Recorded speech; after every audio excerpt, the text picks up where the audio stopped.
Baik, bismillahirrahmanirrahim. Assalamualaikum warahmatullahi wabarakatuh. Selamat pagi, salam sejahtera untuk kita semua. Jumpa lagi dengan saya di channel Head Office. Kali ini kita akan belajar terkait dengan membuat formulir laporan kecelakaan, ya, di mana formatnya seperti ini. Nanti kita akan jelaskan, ya. Ini lebih ke laporan, ya, laporan tentang kecelakaan. Oke, di sini kita ibaratkan PT ABC daripada kita buatkan PT Angin Ribut, ya. Sama saja sih pada dasarnya nama PT ini hanya mengasal saja. Oke, tahunnya juga nggak salah ya, tapi kalau mau dirubah juga boleh, 24 sekarang ini ya. Tapi nggak salah, biarkan seperti tadi 2015. Karena kali 2015 itu agak keberuntungan katanya gitu ya. Oke, kita bahas tentang formulir laporan kejadian kecelakaan di lingkungan perusahaan. Oke, di sini formatnya seperti ini. Dasarnya laporan ini harus dilengkapi oleh petugas di tempat kejadian di mana kecelakaan ini terjadi dan dikirim ke UPT dalam waktu 1 kali 24 jam ya. Jadi laporan ini tuh harus dikirim satu hari itu, gitu, pas di hari itu gitu ya. Harusnya dalam satu hari gitu ya. Jangan di esoknya gitu ya, kasihan.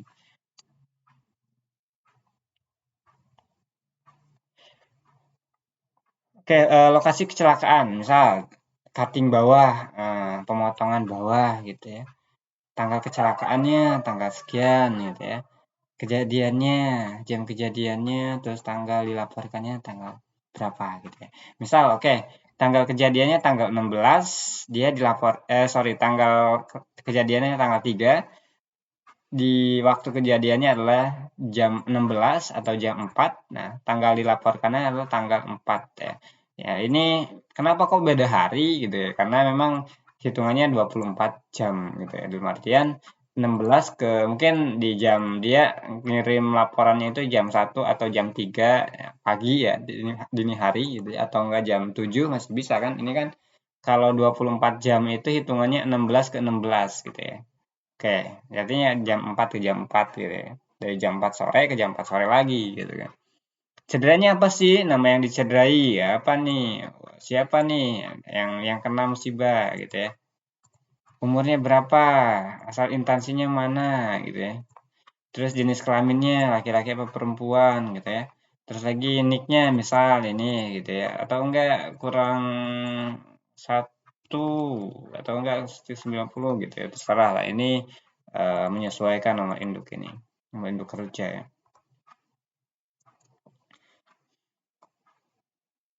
Kerusakan harta atau benda ini ya. Kalau ini cedera sakit gitu ya. Terus ini kerusakan harta benda gitu ya. Terus ini insiden lain hampir kecelakaan. Nah, ya. Sini juga sebut cedera dengan bagian tubuh mana yang terkena gitu ya. Lecet ya atau apa luka lecet di kepala bagian atas sekitar 10 cm lumayan ya. Sebab kecelakaan, kepala pusing hingga terjatuh ketika jalan kaki. Nah, misal bisa aja seperti itu. Atau enggak apa namanya kepleset gara-gara hujan terus si ini licin gitu ya, tidak terduga gitu ya.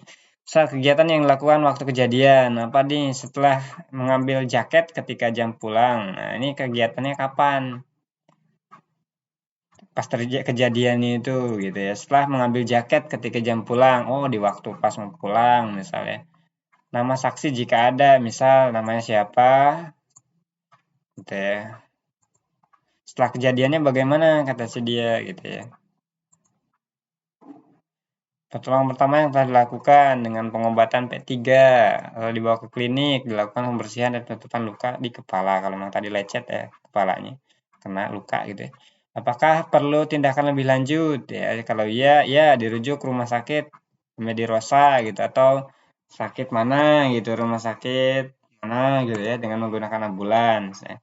Gambarannya seperti apa sih? Gambarannya bagaimana kecelakaan terjadi gitu ya. Lampirkan informasi bila perlu. Jadi lebih ke kronologinya. Nih, ketika bel berbunyi, bel pulang, bekerja segera mempersiapkan diri untuk pulang dengan mengambil jaket dari tempat penyimpanan. Setelah jaket diambil, pekerja berjalan menuju pintu keluar, cutting bawah. Saat berjalan, pekerja merasa pusing karena kurang sehat dan menyebabkan kurang hati-hati dalam perjalanan sehingga menyebabkan pekerja kepleset dan terbentur kepala pada tiang besi yang ada di cutting bawah. Ini lebih ke kejadiannya. Oke ya, paham ya?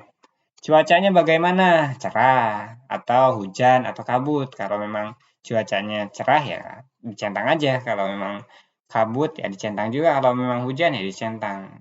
Nah, ya cuaca itu kan mungkin cerah, nggak mungkin hujan gitu. Hujan dan cerah itu. Ya. Tapi bisa aja sih ya. Mungkin kalau memang kondisinya hujan, centang hujan gitu, dan seterusnya. Terus lagi ada debu, angin kencang, angin puting beliung atau apa gitu ya, sehingga menyebabkan kecelakaan. Dibuat dengan sesungguhnya, petugas, Denny De Unico, atau siapalah gitu ya bahasanya. Misal petugasnya siapa nih? Misal Andri gitu ya. Nama dan tanda tangan. Oke, gitu ya. Oke. Kita coba kembali ke atas. Untuk yang kerusakan harta benda atau kebakaran gitu ya. Nama nicknya apa? Namanya siapa? Nicknya berapa gitu ya. Asal instansinya mana nih gitu ya. Oke, keterangan harta dan peralatan yang rusak. Ini apa nih? Motor, mobil gitu ya. Bisa aja seperti itu. Misal ada tamu datang ke situ, misal juga bisa aja dari luar atau di dalam gitu ya. Misal HP ketimban, sifat kerusakannya seperti apa? Sifatnya seperti apa nih? Bisa aja sifat kerusakannya itu fatal gitu ya. Perkiraan biaya artinya nggak bisa dibenahi lagi. Contohnya apa ya? HP tuh ya, udah kena timpan batu misalnya, hancur kan, lebur, terpisah-pisah. Yang gimana dibenerinnya gitu. Ya. Perkiraan biayanya 10 juta, mahal banget tuh HP ya. Misalnya HP-nya 3 juta ya. Kalau memang bisa dibenerin atau harganya berapa nih gitu kan. Biaya sebenarnya, perkiraan biayanya misal 7 juta gitu. Biaya sebenarnya 10 juta gitu ya. Sumber kerusakannya, misal batu, karyawan orang lain yang terlibat. Nah ini karyawan atau orang lain yang terlibat, misal tamu nih, wah bahaya nih karyawan. Oke, kalau karyawan ganti juga, semua orang juga diganti ya, apalagi tamu ya. Oke ya, jika ya formulir terpisah dibutuhkan untuk karyawan atau orang lain. Nah ini jika memang untuk karyawan dan orang lain dari dalam atau dari luar itu memiliki form berbeda-beda atau formulir beda-beda gitu ya. Maksudnya dipisah, terpisah untuk karyawan dan orang lain ya. Lebih mengutamakan mana nih ya? Nanti kita pelajari ya. Insiden lainnya, hampir kecelakaan, nama orang yang melaporkan, siapa yang melaporkannya, asal instansinya dari mana dia, gitu ya. Potensi sifat kerugiannya, potensi biayanya berapa, potensi sumber kerugian, dan seterusnya. Oke ya, ini tadi udah kita bahas. Lampiran keduanya nih, ini laporan penyelidikan kecelakaan di perusahaan. Kita harus selidiki nih, diselidiki, dicek gitu ya. Benar nggak sih? Gitu kan. Kalau nggak benar kan bahaya juga tuh. Jangan langsung percaya aja, selidiki juga. Oke ya. Misal periksa dan tentukan dalam kolom yang tersedia barang dan atau bahan yang paling dekat penyebab cedera dan yang secara umum telah dapat dilindungi atau dikoreksikan dengan semestinya. Oke. Dicek tuh, diperiksa ya. Jenis cedera, luka, memar, lecet, iris, sayat misal atau luka lah ya. Serem banget ya itu. Bagian mana nih? Bagian badan nih. Kalau memang bagian ya. Tadi kan ada yang sakit ya. Bagian badan yang cedera nih. Misal kepala. Waduh, tadi kan 10 cm itu. Terus lagi tingkat keparahan ringan, berat atau fatal gitu ya. Bisa dibaca-baca ya, teman-teman. Tindakan tidak aman ya. Aman apa enggak nih? Ya tentunya tidak aman ya. Tindakan tidak aman mengoperasikan atau bekerja dengan kecepatan tidak aman, terlalu pelan, terlalu cepat gitu ya. Ini kenapa nih tindakannya? Bekerja dengan kecepatan yang tidak aman, wah terlalu cepat ini wajar gitu ya. Atau memakai peralatan yang tidak aman ya. Ini lebih ke penyebab tindakannya. Tidak amannya kenapa gitu loh. Menjadikan alat keselamatan tidak berfungsi ya. Melakukan kegiatan dengan peralatan yang bergerak atau berbahaya. Tadi bekerja dalam keadaan kurang sehat ya. Tadi kan pusing tuh ya. Nah, ini kita masukin di sini.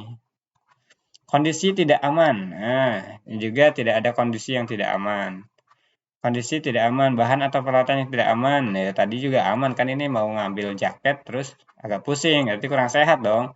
Pengaturan yang berbahaya, penerangan yang tidak memadai, ya. Lingkungan berdebu, gas, sumber udara kotor, ya. Tidak ada kondisi yang tidak aman. Ya. Jadi kondisinya semuanya aman ya di lapangan. Ini ABC ya. Ini tentang K3 ya, formulir laporan kecelakaannya ini masih tentang formulir di POM keduanya atau di lampiran kedua ya. Faktor personalnya, nah, gimana nih faktor personal gitu ya. Kurang pengetahuan, kurang terampil, enggak juga.